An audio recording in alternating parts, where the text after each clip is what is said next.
Dans le chapitre précédent, nous avons vu les commandes de base pour l'utilisation de Git et le fonctionnement interne de Git relatif à ces commandes. On a vu notamment comment créer des versions et les envoyer vers un serveur.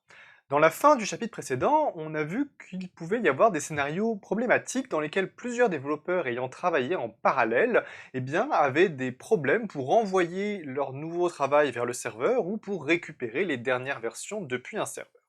Dans ce chapitre, nous allons voir la solution technique qui permet de répondre à cette problématique, et cette solution s'appelle les branches sous Git. Alors, revenons un peu sur le problème qui nous intéresse. Pourquoi avons-nous besoin des branches? Donc on va reprendre un scénario dans lequel Alice et Bob travaillent conjointement sur un projet.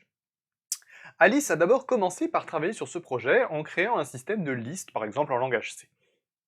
Il va créer donc une version permettant de gérer ces listes.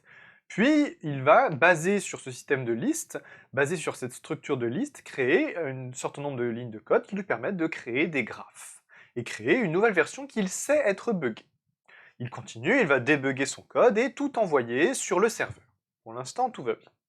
Bob va récupérer le projet à ce moment-là et commencer à travailler de son côté.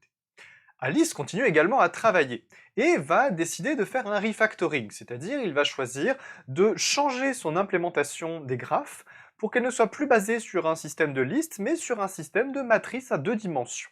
Il va donc supprimer les fichiers de liste, créer les nouveaux fichiers de matrice 2D, et pour l'instant, ces fichiers sont buggés et il va les pusher sur le serveur. Bob va travailler de son côté, pour créer un algorithme de parcours de graphes, par exemple avec l'algorithme de Dijkstra. Il va le coder et créer, et il va peut-être vouloir créer une nouvelle version. Et là, il se pose un problème. Si Bob souhaite récupérer ou pousser sur le serveur, il ne pourra pas pousser, puisqu'il va avoir une version qui diffère de celle qui se trouve déjà sur le serveur. Donc s'il commit pour créer une nouvelle version et qu'il push, cela lui sera interdit, puisque comme on l'a vu dans la vidéo précédente, eh bien cela reviendrait à écraser la dernière version créée par Alice, et donc il n'a pas envie de faire ça. Bob, donc, ne peut pas pusher.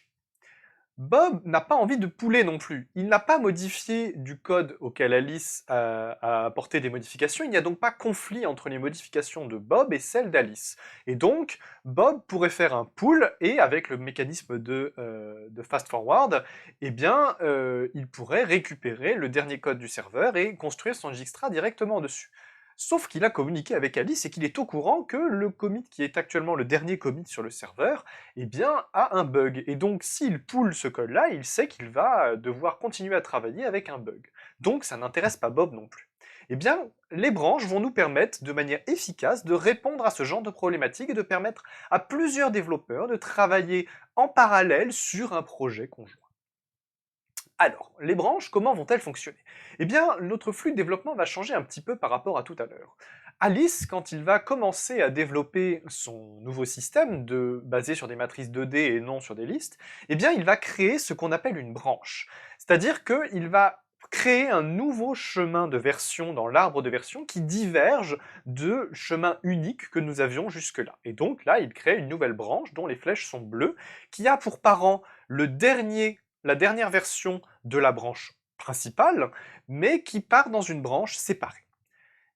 Il va pouvoir la pusher sur le serveur. Dans le même temps, Bob va pouvoir faire de la même sorte. Il va pouvoir créer sa propre branche dans laquelle il va également développer ses propres fonctionnalités, donc la fonctionnalité de Dijkstra. Et il va pouvoir committer dans cette branche. Et il va également pouvoir la pusher sur le serveur. Chacune des branches indique clairement qu'elle n'est pas la branche principale, et lorsqu'on commit dans une branche, on peut avoir le même parent, mais être dans deux branches différentes. Et c'est donc ce qui se passe sur le serveur au moment où Bob veut pusher son travail. Il y a bien deux branches qui apparaissent sur le serveur. Alice travaille dans sa propre branche, et Bob travaille dans sa propre branche. Alice peut donc continuer à travailler, débugger son code, puis il va pouvoir rapatrier l'ensemble du travail qu'il a fait dans sa branche, dans la branche principale. On va dire qu'il va merger son travail dans la branche principale, puis pousser tout ça sur le serveur. On a donc là une nouvelle capacité. On a vu il y a quelques secondes qu'on pouvait donc faire des branches qui quittaient la branche principale, et à un moment, quand on est satisfait du travail qui a été fait dans ces branches, on peut les rapatrier, c'est-à-dire que tout le code qui a été fait dans le dernier commit d'Alice dans sa branche, eh bien, va être rapatrié dans la branche principale via une nouvelle version qui a pour parent à la fois un commit de la branche d'Alice et le dernier commit de la branche principale. Bob va pouvoir également travailler de son côté, terminer son algorithme de Dijkstra, puis pooler les informations qui se trouvent sur le serveur, ce qui lui permet de récupérer les dernières versions qui ont finalement été pushées par Alice. Puis il va à son tour avoir la possibilité de merger sa branche personnelle avec la branche principale pour rapatrier son travail dans la branche principale. De cette manière-là, chaque développeur va pouvoir travailler de son côté dans son propre historique de version, dans sa propre branche, dans son propre série de versions, et quand il est satisfait de son résultat, il va pouvoir rapatrier le résultat de son travail en le rapatriant dans la branche principale qui représente finalement le code principal qui va être amené à perdurer du projet sur lequel il travaille. Et de cette manière-là, tout le monde a toujours la possibilité de pooler et de pusher via le serveur, sans se déranger les uns les autres. Alors, ce système permet donc, le système de branche permet donc de séparer une dépendance de chaîne de version de la chaîne de version principale que l'on représentait jusque-là. Il n'y a aucun problème de conflit entre les différentes branches jusqu'à ce qu'on arrive à l'étape du merge, puisqu'effectivement, au moment où on va vouloir merger par exemple le travail de Bob dans la branche principale, s'il a fait dans sa branche des modifications qui rentrent en conflit avec celles que Alice a intégrées à la branche principale lorsqu'il a mergé sa propre branche dans la branche principale, et bien alors, à ce moment-là, effectivement, Bob va peut-être être amené à devoir résoudre des conflits. Encore une fois, on va voir que les outils proposés par Git nous permettent de faciliter la résolution de ces conflits. Les conflits, je le rappelle, je l'ai déjà dit dans la vidéo précédente, c'est quand deux développeurs différents veulent modifier la même ligne de code d'un fichier. Alors, concrètement, une branche, c'est quoi? En Git, une branche est représentée par un label, c'est-à-dire un court morceau de texte, un court texte finalement sans espace, de un ou deux mots collés les uns aux autres, et une référence vers un commit, un pointeur vers un commit. Donc là, par exemple, dans les exemples qui se trouvent en bas de la slide, eh bien, je vous présente trois graphes, trois arbres de version, et à chaque fois, j'ai indiqué trois branches, une branche qui s'appelle list, une branche qui s'appelle Dijkstra, et une branche qui s'appelle master, ce sont les labels des branches, et à chaque fois, chaque branche va référencer un commit, c'est-à-dire que j'ai mis un trait entre le nom de la branche et un commit de mon arbre de version. Ce qui est important à savoir, c'est que la branche n'est définie que par le label et le commit vers lequel elle pointe. Ce commit est considéré comme étant la tête de cette branche-là. Dans mes graphes, je vais généralement colorer les flèches qui permettent de représenter chacune des branches. Cette coloration, elle est totalement artificielle. La branche n'enregistre pas une série de commits. La branche, elle enregistre uniquement la tête de cette branche. Si je veux récupérer cette information de colorisation, eh bien, tout simplement, il va falloir que je remonte les parents de la tête de ma branche, de parent en parent, de version parente en version parente, je vais pouvoir réobtenir les informations de quels commits appartiennent à ma branche. Deux branches vont différer à partir du moment où elles ont plus de commits en commun. Par exemple, si je prends la branche list et la branche Dijkstra dans le premier arbre qui se trouve tout à gauche, eh bien si je remonte leur version parente, on se rend compte qu'elles ont un commit en commun qui est le commit qui est à la tête de la branche master. Eh bien cela veut dire que à partir de ce commit-là, la branche Dijkstra et la branche list vont diverger. La branche par défaut, c'est-à-dire à chaque fois que vous créez un projet Git, il y a automatiquement une branche qui est créée pour vous. Cette branche s'appellera toujours la branche master. Quelque chose d'autre qui est intéressant à montrer dans ces graphes, il y a sur le deuxième et sur le troisième graphe plusieurs branches qui ont la même tête. Si vous regardez la tête de la branche master et la tête de la branche list dans le diagramme, dans le graphe du milieu, eh bien vous pouvez voir qu'elles pointent tous les deux sur le même commit. De même, dans le dernier exemple, tout à droite, eh bien, la branche master et la branche Dijkstra pointent toutes les deux sur la même tête. La branche list, elle, pointe sur un commit qui est un petit peu en arrière. Alors, quelles sont les commandes Git qui vont nous permettre de manipuler des branches? La première, c'est git branch. Cette commande, elle nous permet tout simplement d'afficher la liste de toutes les branches qui existent sur le local repository de notre ordinateur. Ensuite, il y a la commande git checkout. La commande git checkout, elle va nous permettre de faire passer la tête de notre local repository d'une branche à l'autre. La tête du local repository permet finalement de représenter la branche active. D'accord? Et donc, cette tête, elle va nous permettre eh bien, de faire passer d'une branche vers une autre pour aller voir les fichiers qui se trouvent dans les différentes branches ou pour contribuer à différentes branches, c'est-à-dire pour créer des versions dans différentes branches de notre projet. Si on reprend l'exemple qu'on avait donné dans l'introduction de ce cours sur le carnet de notes secret que l'on remplit tous les jours, eh bien on pourrait tout à fait avoir deux branches qui sont différentes par nature, avec une branche pour le journal intime en anglais et une branche pour le journal intime en français. Lorsqu'on va passer de l'une à l'autre, eh bien, on va pouvoir avoir les fichiers en français et en anglais qui reviennent dans notre workspace. Donc, git checkout, ça permet de mettre la tête du local repository sur la branche que l'on a indiquée en paramètre à la commande checkout. Donc on va mettre git checkout le nom de la branche, donc par exemple git checkout list, ça va me permettre de mettre la tête de mon local repository sur la tête de la branche list. La branche devient donc la branche active du local repository. Les fichiers du workspace sont modifiés, c'est-à-dire que les fichiers de votre disque dur vont être modifiés pour correspondre à l'état des fichiers dans la tête de la branche que l'on vient d'activer. D'accord? Si par hasard, vous aviez, avant de faire le git checkout, vous aviez des modifications dans votre branche courante, qui va donc être désactivée, des modifications sur des fichiers qui n'existent pas dans l'autre branche. Donc par exemple, vous avez modifié du texte en français dans votre branche française de votre journal intime, vous faites le git checkout anglais pour passer dans la branche où tout le texte est en anglais, et bien automatiquement, puisque ce fichier qui existait dans la version française n'existe plus dans la version anglaise, et qui donc il va disparaître de votre disque dur, puisque le disque dur va maintenant recevoir tous les fichiers de la version anglaise, et bien automatiquement, le git checkout va se bloquer. Il va vous indiquer qu'il ne peut pas être effectué, car s'il est effectué, vous allez perdre des modifications locales que vous avez faites dans des fichiers qui n'existeront plus dans la branche dans laquelle vous vous rendez, dans la branche que vous êtes en train d'activer. Et donc il va y avoir un message d'erreur pour vous indiquer qu'il faut soit supprimer ces modifications de votre fichier, pour ne pas les perdre quand vous passerez dans l'autre branche, soit les committer pour qu'elles soient conservées dans cette branche-là quand vous y reviendrez. D'accord? La dernière chose à savoir, c'est que si vous faites git checkout-b, eh bien cela va permettre de créer une nouvelle branche. Donc par exemple, git checkout-b nouvelle branche, eh bien ça va créer une nouvelle branche qui s'appelle donc nouvelle branche, et son commit actuel, son commit de tête sera le commit dans lequel je me trouvais quand celui qui est actif, donc celui où j'ai la head de mon repository qui est active, et lorsque j'ai effectué la commande. Alors, petite illustration pour que ce soit un petit peu plus clair. Alors je m'excuse tout de suite de recouvrir une partie de la vidéo avec la vignette me représentant. Vous pouvez consulter les slides sur le PDF pour avoir les slides dans leur totalité. Alors, comment fonctionne le checkout?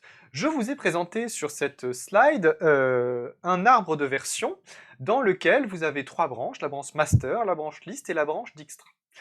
À droite de la slide, vous avez l'état des fichiers dans les différentes branches de cet arbre de version. Donc au sommet, vous avez les deux fichiers qui existent dans le dernier commit de la branche list, donc de la tête de la branche list. Juste en dessous, les deux fichiers tels qu'ils existaient dans la branche master, et encore en dessous, les trois fichiers qui existent dans la branche Dijkstra. J'ai représenté maintenant à droite l'état d'un dépôt local. Donc là, par exemple, j'ai mon workspace dans lequel eh bien, mes fichiers sont basés sur la tête de la branche active, c'est-à-dire la tête de la branche list. Et dans mon workspace, j'ai des modifications qui ont été faites, un travail en cours, dans le fichier graph.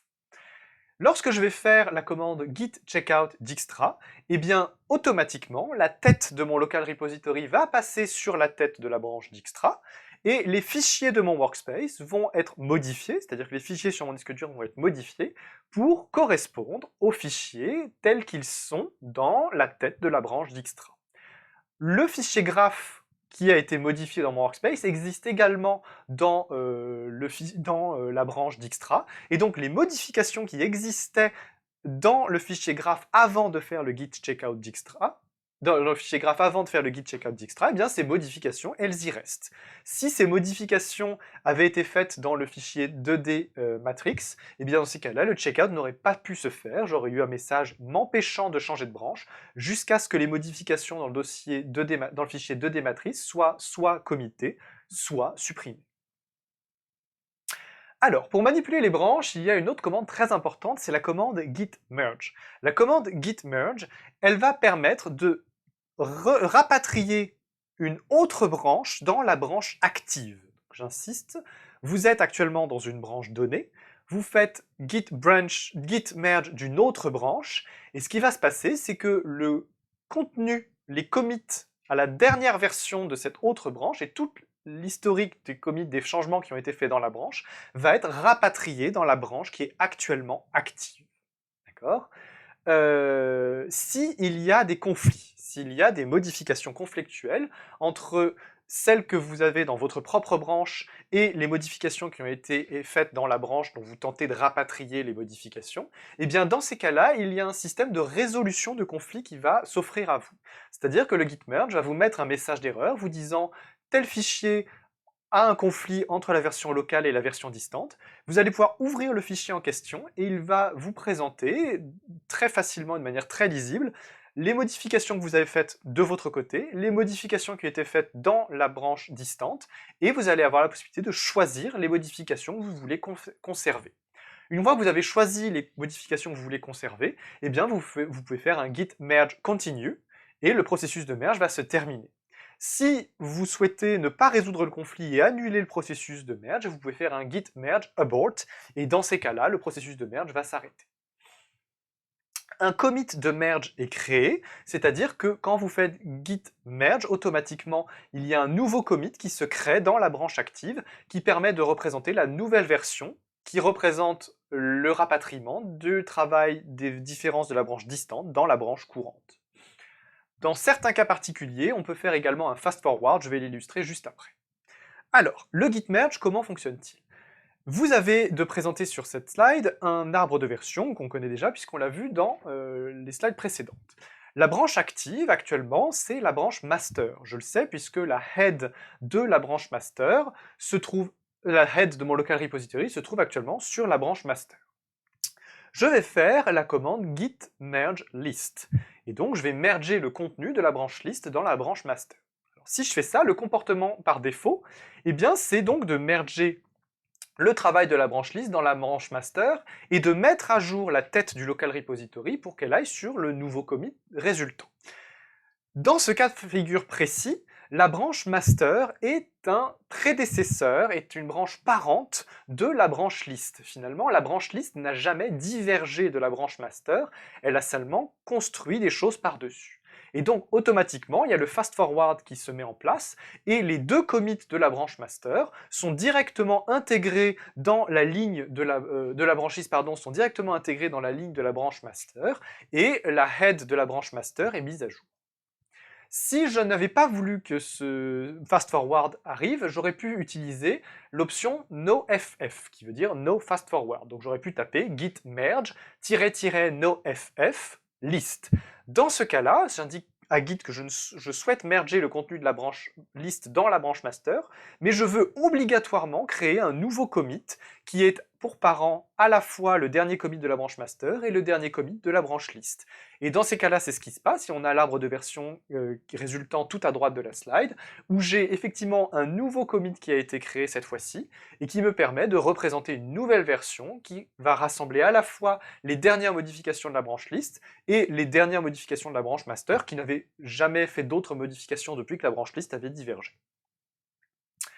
Si on prend le même exemple avec la branche Dijkstra, eh bien je vais pouvoir faire cette fois-ci git merge Dijkstra.